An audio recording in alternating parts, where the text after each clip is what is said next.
Good morning. It's Vijay here. It's Monday, 9th September 2024. Welcome to yet another episode of the week that will be the pre-market commentary. Uh, as we get up on a Monday morning, groggily after watching what happened on Friday in our markets and global markets, and this morning in the Asian markets, the fear of panic may be there among a lot of people who have taken long positions in the last 1 week, especially people who have leveraged. Now, you will see a lot of gloom and doom sayers over the weekend and even this morning who will say we will have a Black Monday. Now, Black can have two connotations. One is, where things go bad or when we get bargains. So you have Black Wednesdays, Black Fridays in the US as far as your shopping is concerned. So now what kind of a black it will be, we will know. Incidentally, I'm wearing a black shirt, maybe coincidental. Over the weekend, I did two sessions. One where I explained how even in the best of the bull markets, best of the bull phases, you will have great amount of volatility. And yesterday, in a session which was conducted by Mr. Mukesh about technicals and fundamentals, I explained in detail as to how I am looking at market from the historical perspective. So to just reiterate what I said over yesterday and day for yesterday, we are likely, not we will, we are likely to have a roller coaster market beginning now till end of the year and maybe beyond. Now, this roller coaster market, in my analysis and history, suggests that it will be significantly higher than what we are at the lows of this week. So, this week, I think we'll have some significant lows. Now, what these lows are will depend on how you want to look at it and how what activity will happen from the institutions. Incidentally, institutions, the DIS bought heavily. FI sold about 700 crores. DIS bought, I think, three times that amount. Today is also Bajaj Finance IPO opening, so you may have some activity around across the board as far as the housing finance companies are concerned. So one may want to look at the other housing finance companies which may get benefit, or they may peak out today tomorrow once the Bajaj IPO is subscribed. It's not a very big IPO, about 6,000 plus crores. Now, for the technically inclined, the supports for the Nifty are at 20 and 50. We are almost there as far as the 20 DMA EMA is concerned.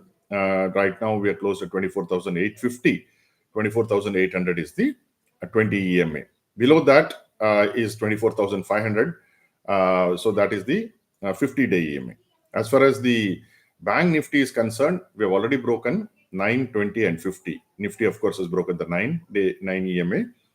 So we have to now look at the next major support on the moving averages, which is about 100 EMA, which is around 50,200. So that is for Bank Nifty. Now, 100 EMA for the Nifty is 23,800. Quite a few prominent technical analysts are calling for Nifty to go up to 23,800, which is another 3.5% from here.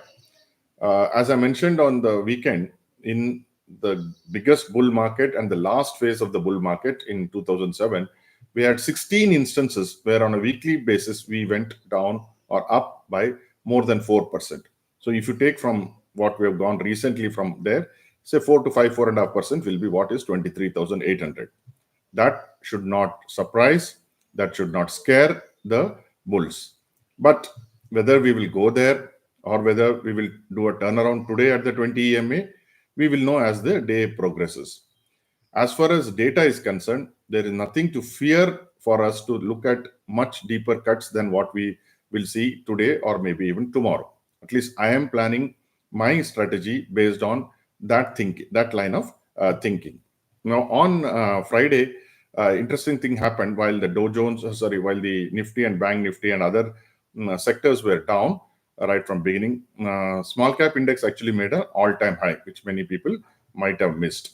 And today, globally, for instance, in the US futures are slightly positive. but it can we are very difficult to actually gauge what will happen. But today is the Apple event in US, and generally when Apple is introducing a new variation of the Apple iPhone, which is i18, I believe, generally there is a lot of excitement around Apple and therefore around tech. Tech was the biggest loser on Friday, about 2.5% drop, whereas Dow Jones and S&P lost about 1.1 or 1.2%. Even here, Nifty and Bank Nifty lost about 1%. The, let's say, least dirty shirt in the wardrobe on Friday in India was pharma, because of the buzz around the Biosecure Act, which is anyway around 1.5 years down the road, but our market is already discounting it. The Biosecure Act actually means that people who are the companies which have facilities in the US will get benefits, which because US wants to move away from China. So the US is adopting a China plus one policy. So those companies may benefit. That is why you noticed Biocon Syngene has got a big establishment there. Aurobindo Pharma, Gland Pharma. There are so many pharma companies which have factories in the US, establishments. So therefore, they are likely to be benefited under the Biosecure Act, which will come 18 months from now. So one may want to look at that kind of thing. This is not an endorsement. This is not an advice. I'm not a SEBI registered advisor. It is just that this is in the news now. Of course, after some time, it may just fade off. So, as far as Asia, I mentioned Hang Seng is down by about close to 200 points. Hang Seng is the sick man of Asia. So a roller coaster is beginning in Nikkei. Nikkei was down about 1,100 points. As we recorded, it is down by about 850 points. So the roller coaster has started there. Yen had strengthened dramatically. In fact, it closed on Friday at the highest level, which did not happen even in the first week of August when the yen carry trade unwound. Today, yen is weakened by about $1 and odd. So I think that is the reason why stability is there. Also, the Japanese economic data has come where the GDP shows about 2.58, which is good. So as far as the dollar index is concerned, it is weakening, which is good for India. Oil, which is weakening, which is again good for India.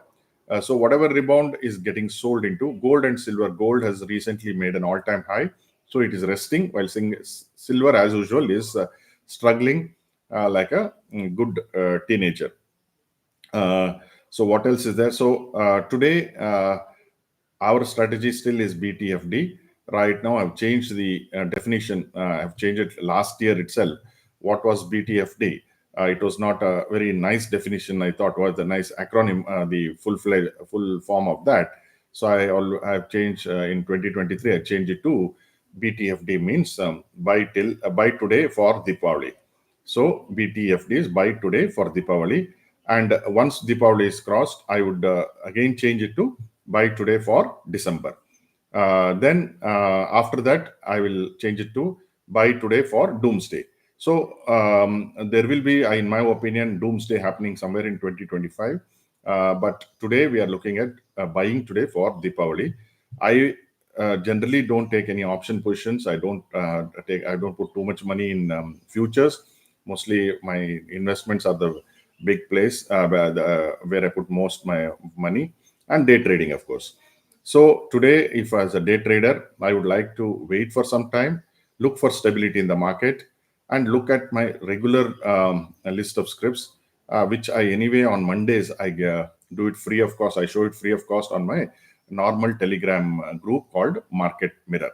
The mentees, of course, get it free for all. They get to see it for all the other 7 days at a small subscription fee. But for the free group on Mondays, I show them what I'm doing as far as day trading, as far as swing trading, or as far as investments are concerned. I hope to show it today, even though today could be a terrible day for traders because of the roller coaster kind of volatility. So how you manage roller coaster, I'm sure you'll all manage it successfully. Whatever you do today, I hope you make money at the end of the day. This is Vijay here, signing off. Thank you. Have a good day.